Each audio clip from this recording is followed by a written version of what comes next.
Good morning, Debbie Pye, Fitness and Wellness Coordinator for Memorial Health System. This is our Move series, and today we're going to talk about core strengthening, toning, and stability. This is our center of balance. So not only do we want this to look aesthetically pleasing, but it also is all about quality of life.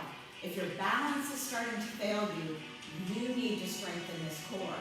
If your balance is not yet starting to fail you, you want to do preventative measures. So I'm going to show you some ab exercises that we're going to do on a bench. You can do them on the floor as well, but it gets a little bit more into the lower abs with what I'm doing on the bench.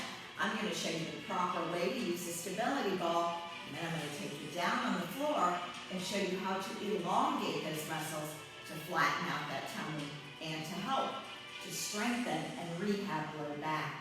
All right, we're going to start off. Like I said, I am going to be on this bench. I realize a lot of you at home don't have a bench to use. Perfectly fine. You can lay on the floor and do this. But to target the low abs, we need to have the legs below the level of the hips. Otherwise, we're just kind of hitting what you would consider the top four instead of the total six-pack, trying to get the lower abs. Women especially are always talking about their lower abs. So we have to get those legs involved if we want to target the low part. Now, you can't just target one area. I'm using that term a little bit loosely, but we can hit this part of the abs a little bit better. So I'm going to lay back here, bring my hips down to the end of the bench. So my glutes are actually hanging off the bench a little bit. I'm going to take my arms back behind my head to give my head and neck some support. I'm going to extend the legs out, just going to leave them straight. Sometimes I cross ankles, but then you do need to switch it up. I'm just going to leave them both straight out in front of me. And crunch and down. Up and down. So what are we thinking about here? We're thinking about every time you come up, I squeeze my glutes. Every time I come up, I tighten those abdominal muscles. If you notice, my chin is going up towards the ceiling. There's space between my chin and my chest. I have my hands at the base of my skull, top of my neck. What happens is most people like to put their hands in the middle of the head, and when they come up, they pull on the head. That is taking my neck out of alignment with my spine, and we don't want to do that. We want to keep the neck in a neutral position. So I let that head rest in the fingertips that I have open, and I'm supporting the neck as well with my thumbs and my index finger. Every time you come up, you blow out. When you come down, you breathe in. So if you have any surface you can lie on and put those legs lower than the level of the hips, it's really going to work the full rectus abdominis instead of just the upper part of the abdomen. Blow out, breathe in. By me placing my hands at the base of the skull and top of the neck, I am not pulling with my arms in order to do this crunch. I'm contracting my abs and squeezing my glutes every time. Now, if you've had enough already, absolutely you stop, you rest, recover a very short amount of time, and you jump back in. Now, if you feel like this is putting any sort of strain on your back, you can bend one leg, and that's going to take a little bit of that pressure off the low back. If you do that, make sure you switch it out, and every now and then change which leg that you have bent.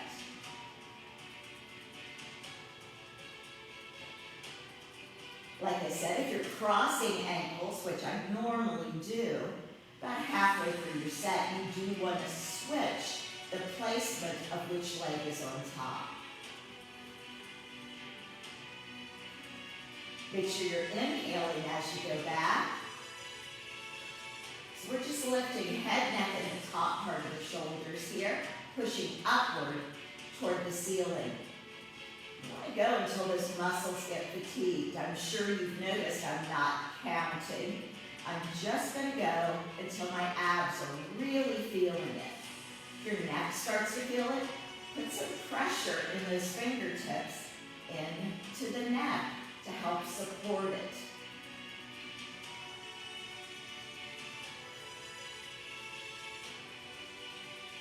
Let's do 2 more, 1 more. Awesome. All right, now you gotta get up from that and not fall off the bench. That's important too. So, you could do that on the floor, and what I would recommend is raise one leg at a time. If you're on a flat surface like lying on the floor, crunch for a while, legs extended out, but raise the right leg every time you crunch. Now you're only going to raise that leg about 4 to 6 inches off the ground. It's not a big kick up. Once it gets past about 30 degrees, you're no longer using that lower part of the abs, you're using your hip flexor and your quadricep.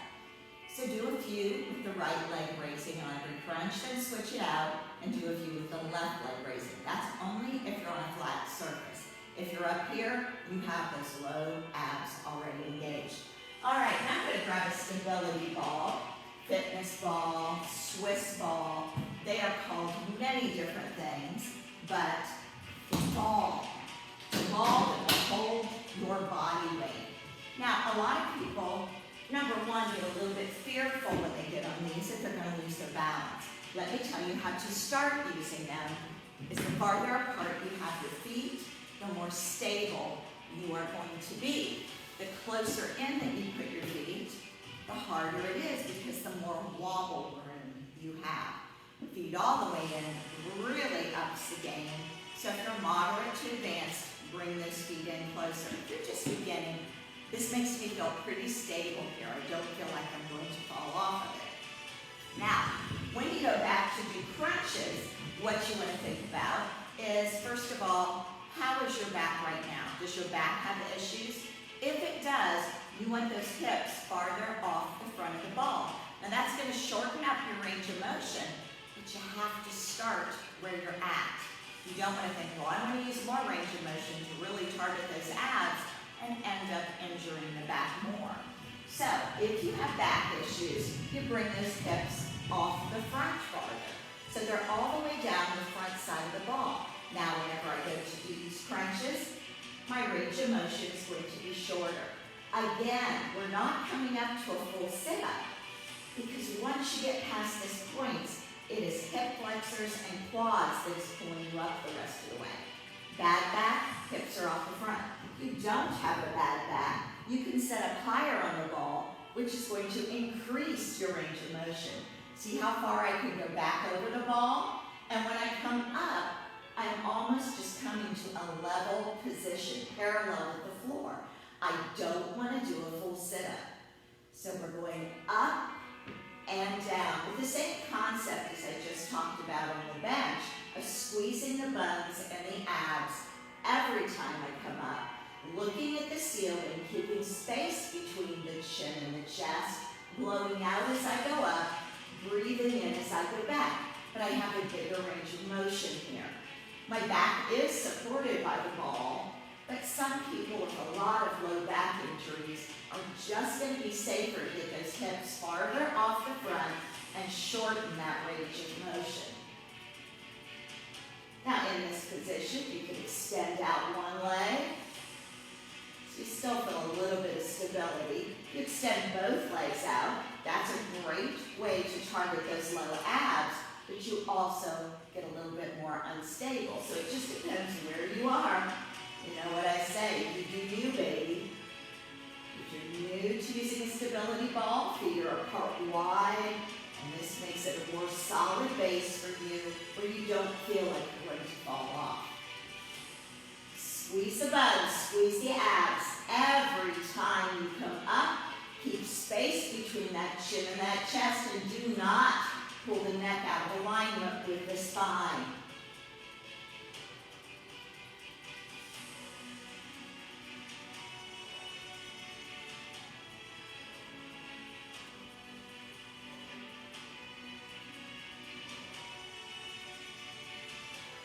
All right, we're going to switch it up now. We're going to do something I call ladder steps.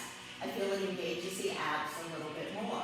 We go up 1 and pause, 2 and pause, down, down, up, up, down,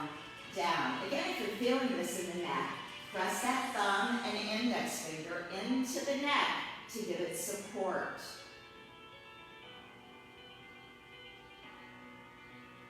Up, up, down, down, up, up, down, down. And of course, if you do not have a stability ball at home, buy one. They're very inexpensive and they're very useful. You can work out the whole body with a stability ball.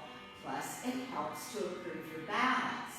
But if you don't have one right now and you want to do this, simply lay on the floor, bend your knees, put your feet flat on the floor, and you can do these exercises as well.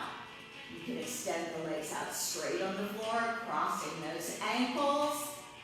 But getting up on this ball, I get a little bit greater range of motion. Right there, my hips are a different height than my upper body.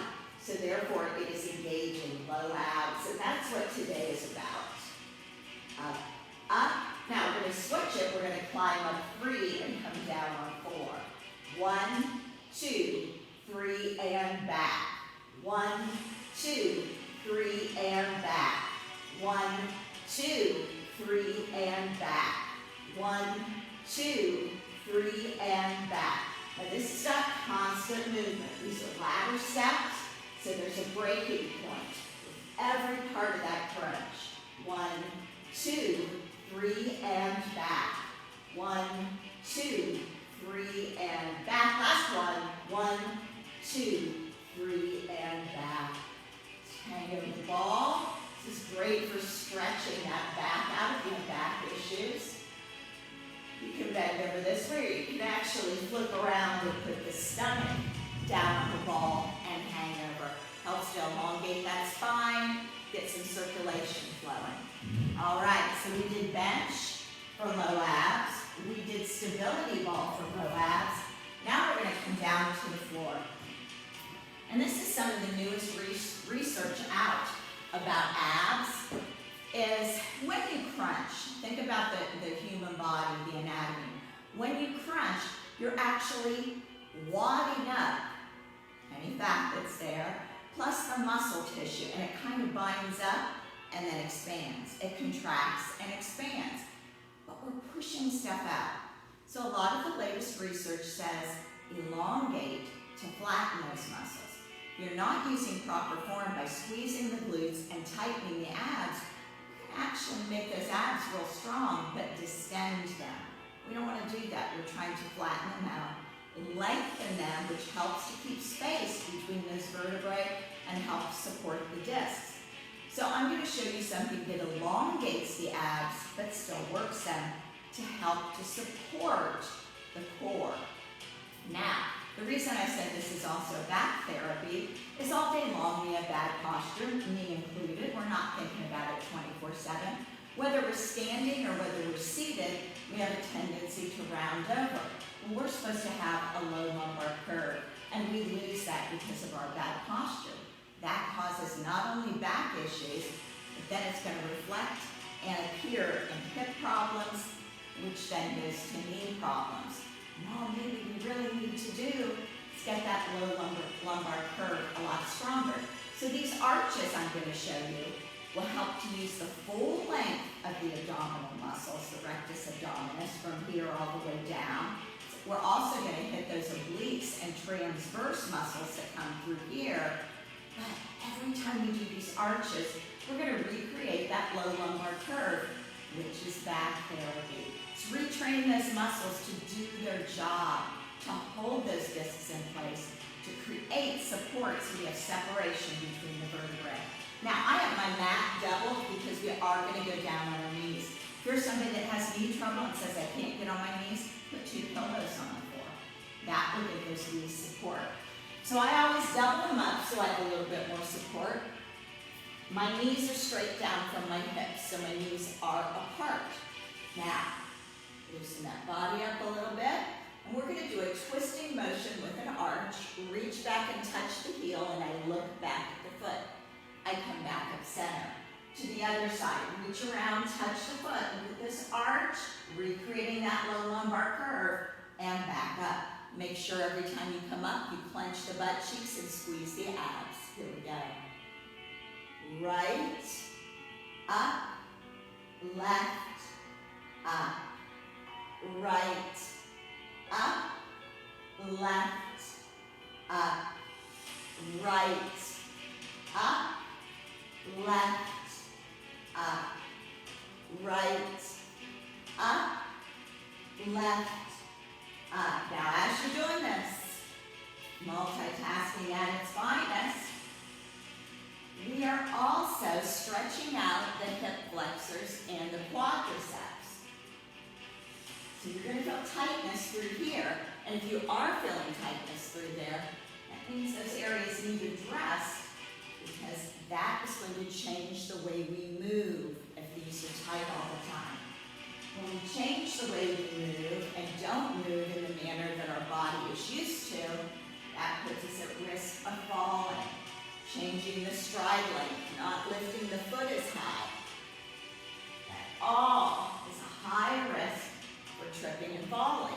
So we're getting these stretched out as well as working the back, working the transverse muscles in the abdomen and the obliques, what makes up those sides.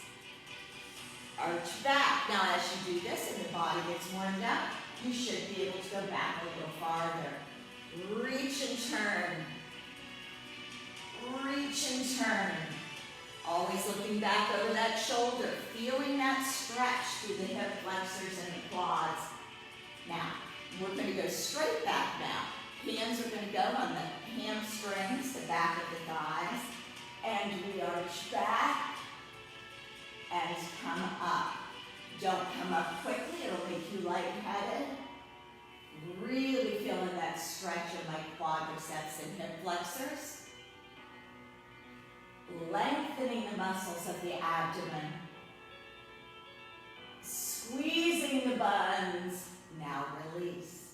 As you go back, you squeeze the buns and release. Squeeze and release. Squeeze and release. Now ultimately as you do this, your goal is to be able to see the wall behind you. People usually laugh when I say that, but eventually you'll get there.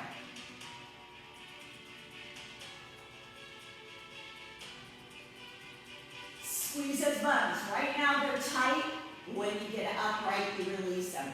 Hands go along the backs of the thighs, gives you a little support. All right, how'd you like that? So we really multitasked a lot here today, but our focus was on strengthening the core, creating core stability. Without core stability, quality of life goes down. Now, we did a little bit of back therapy, but I also have women asking me constantly, I'm okay with my abs up here, what do I do about this? Every exercise I just showed you, engage the lower part of the abs. Do what you can do. You don't have to do as many as me, or you might want to do more than me. When I give you a little segment of exercise like this, I recommend that you repeat it at least 3 times throughout the week. You don't build up an abdominal muscle the same way you would a bicep, so it's okay to work them 3 times a week. I used to work them 5 and 6 times a week. It also is going to help to strengthen the back. Thank you very much for joining me. Again, my name is Debbie Pyatt, Fitness and Wellness Coordinator with Memorial Health System. They bring me to you so you improve your quality of life. Thank you very much. I'll be back next Friday. Have a great weekend. Bye-bye.